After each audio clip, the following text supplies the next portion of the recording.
Omar bun Xataab ak ñoom ñëpp daat na cay joxe rek ay exemple di wax jixaat bi ak yooyu waaye itam wëlbatiku na rek moom Ousmane Sonko di xam le ne daal du indi kaw jëmale ko ci wàllu institution beeg ñoom seen ndaxte loolu yëkkatiwul Ousmane Sonko nee na loolu daal bokkul ak doxalinu Pastef assemblée bi nag tijji na bunt yi waaye nag li nga xam ne moom la ñu lamboo di ko fas yéene koo def mooy contrôler li nga xam ne mooy action gouvernementale loolu nag moom nee na moom da cay daal di taxaw tem loolu yëpp expliqué na ko léegi nag coow li fi mu nekk mooy Ousmane fexe na ba doon député installé nañ ko voté nañ léegi mbir mi mu ngi des ci assemblée nationale mu xëri foofu tamit foog sénégalais ibbi seen bët ak njiitu réew mi ba xam day bind ndax nee nañ bind na bindul yooyu yëpp xamaguñ ci dara ndax wax nga sànq ne dafa am kilifa gu weddi ne njiitu réew mi deful loolu waaye am na journal bu xaatim ne def na ko yooyu yëpp buñ ciy seetlu rek faaw buñ ci xamee tuuti jarta werante bu ci kanamee tuuti rek dinañ xam wax na wala waxul bind na wala bindu waaw xam nga aujourd'hui boo xoolee li nga xamante ne mooy xew Sénégal c'est extrêmement grave c'est extrêmement grave xam nga lu tax dafa politique dafa am lu ñuy woowee la voix autorisée quand le porte-parole du gouvernement bu génnee ne président bindul loolu leer la c'est-à-dire c'est lui la voix autorisée d'accord léegi nag ñi bind loolu ak lan moo leen motiver ñu bind loolu la ñu war a xool lan la ak lan mooy problème bi parce que gis nga li ñuy gis ci internet bi ñun dafa bëri affaire u Cheikh Diba bi ñu ngi gis benn nu ngi koy waxee sax benn relevé de compte boo xamante ne Ecobank la ñu def si lu leen neex te loolu fake news la loolu mooy la vérité c'est-à-dire aujourd'hui li grand bi wax mooy dëgg xam nga lan moo tax jarul ñuy nekk fii di dugg ci yeneen ay loi dugg na fii génn fii de soit entreprise u manipulation Pastef moo démarré waat est-ce que dégg ngeen ma bu baax parce que Pastef mënuñu def dara sans manipuler amul nu ñu mën a teg sans manipuler léegi nag mbir bi dafa leer Cheikh Bara moo taxaw wax am lu mu waxal Cheikh Diba am lu mu waxal Ecobank ñu baal ma ci publicité bi waaye léegi yow yaa wax sa wax waa looy daw xam nga waa Pastef la moo tax ñu incohérent Madiambal Diagne xam nga bi ko loolu dawee ñu takk rajo bi ne dañuy 72 heures daw na Cheikh Bara li ngay daw la ñuy laaj dégg nga benn bis topp mooy dañu bëri wax di wax rek ngañ dem ba daw fi woon dem Mali Sonko woowuñu ko fii mu daw di wiiri naan corniche lay jaar dugg na fii génn na fii ñoom seen ADN daw la parce que moo la benn affaire wax mën nañ ko xuppe mën nañ ko nappaate mën nañ ko liggéey mënuñu ko dégg nga jaxase ay nit mën nañ ko wax lu dul dëgg mën nañ ko bu sonal sa bopp loolu mooy li nga xamante li am xam nga tey su ma toogee di gis ay tweet ay kilifa musuma gis directeur général port de 1960 à nos jours muy tweeté naan game bi waaye léegi Sénégal game la non dama leen di laaj c'est-à-dire affaire boobu noonu man bi ma ko gisee dama ne mais man ces gens là qu'on a mis ñu ngi koy waxtee sax non est-ce que ay doomi aadama lañ parce que imaginez le directeur du port autonome de Dakar président de la République am lu mu def dàq le premier ministre Assemblée nationale constituée wu damay répété wu un jour de dimanche lan la ñuy daw bay daanu loolu mooy sama problème man li tax ñu bëgg gaawantu kut ko kut jox le ñu koy waxtee sax Ousmane Sonko immunité parlementaire loolu ñun xamaguñ lan la waaye bu fekkee ne dafa am lu xew nañ ñu ko wax parce que tamit nag dinaa leen wax beneen affaire par rapport ak li nga xamante ne maa ngi ko doon wax sànq entre parenthèses muy la condamnation définitive dañ la ne la condamnation définitive d'un député entraîne en général la perte immédiate de son mandat au Sénégal ñu ne la constitution notamment l'article 61 alinéa 7 le règlement intérieur de l'Assemblée nationale prévoit qu'un député faisant l'objet d'une condamnation pénale définitivement est radié de la liste des députés sur demande du Premier ministre sur demande du ministre de la Justice du moins excusez-moi waaw loolu nag dafa jar a jàngat parce qu'aujourd'hui gars yi ñi ngi wax ay waxi avis conseil constitutionnel ñi ngi naan ay recours nangam ak nangam mais lii yóbbu Barth bàyyi fi Sonko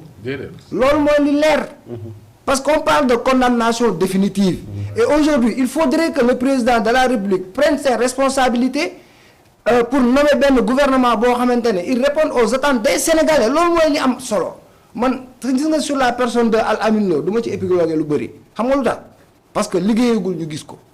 très sincèrement te xam na xaalis yàgg na ci xaalis li ma ko wóoleewul mooy li Sonko wax ci moom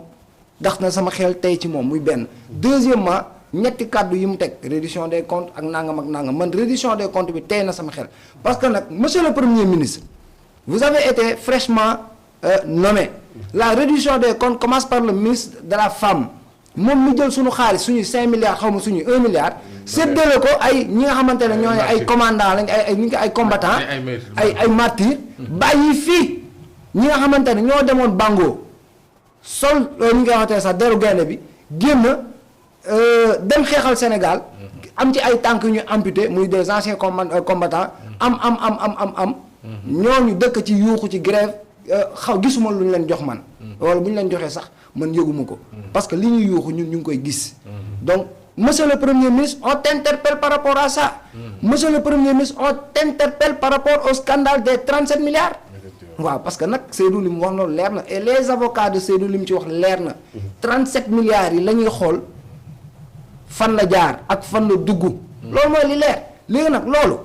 premier ministre bii nii man li mu wax ci reddition des comptes foofu lay tàmbalee monsieur le premier ministre Al Amine Lo dañ ne la les sales se lavent en famille ñun nekkuñu ay nit ñoo xamante ne dañuy yéene nit kaso comme waa kër Ousmane Sonko dafa am loo xamante ne dafa am la politique bi Pastef di def actuellement il faut que mu jeex ci réew mi parce que dëkk bi fii ñi bëgg dëgg ñëpp ñi jàkkaarloo tey assemblée nationale li fa xew yëpp gis nañ tey que Cheikh Bara li mu doon wax ci Cheikh Djiba du dëgg parce que dafa daw dégg nga ñi ngi jot ay information peut-être ay rumeur la nangam ak nangam que mi ngi déggante ak ay avocat mais tubaab dafa am lu mu wax qui ne fait rien ne craint rien man duñ ma woon damay dem wuyu ji en âme et conscience parce que bon su ma tëddee xam naa ne man def naa lii wala defuma lële léegi ñoom kañ la ñuy respecter ak kañ la ñuy assumer seeni responsabilité c'est important parce que Diomaye li mu war a xam mooy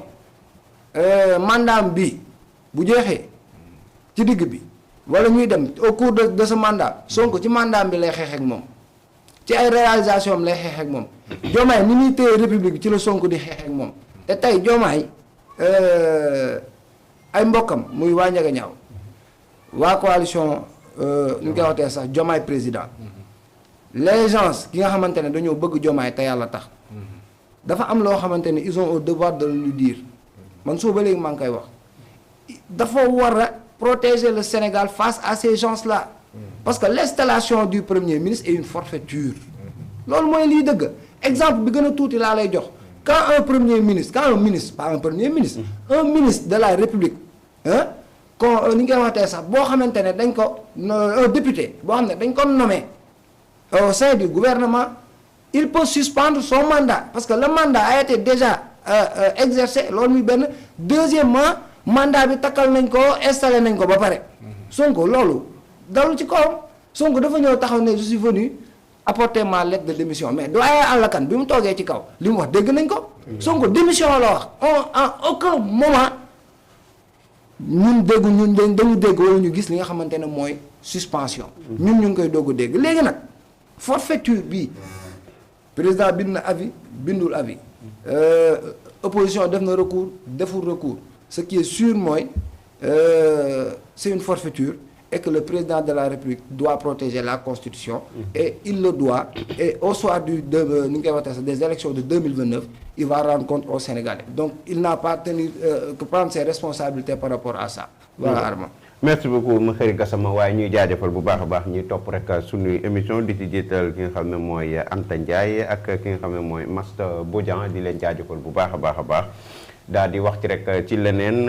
la haute représentante du président de la République et coordinatrice de la coalition Diomaye Président Aminata Touré a salué le choix porté sur le nouveau PM estimant qu'il s'agit d'un profil particulièrement adapté aux défis économiques et financiers du pays. Prochain gouvernement, il faut des ministres concentrés sur le travail noonu la ko daal di xamle moom Aminata Touré moom nag mooy rek la représentante du président de la République ba pare nekk coordinatrice bu coalition Diomaye Président noonu la ko daal di xamle moom nag nee na nag fal